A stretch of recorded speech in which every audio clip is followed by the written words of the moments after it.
PV Gurjar, વિભાગીય નિયામક, સુરત. સાહેબ, કઈ પ્રકારે બસો રદ કરવામાં આવી છે, કેટલા મુસાફરોને અસર થઈ છે?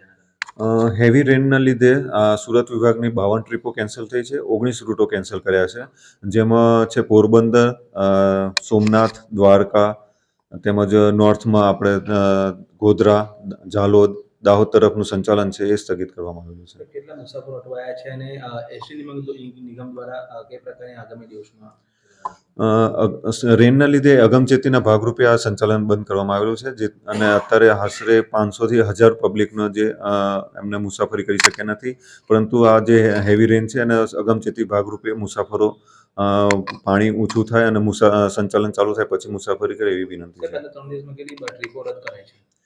સુરત વિભાગને 70 થી 80 ટ્રીપો રદ કરવામાં આવેલી છે. હાલમાં આ જે 19 રૂટો છે એના ઉપર બંધ કરેલું છે. જેવું વહીવટી તંત્ર દ્વારા જણાવવામાં આવશે કે રૂટ ચાલુ થઈ ગયા છે પછી સંચાલન ચાલુ કરવામાં આવશે.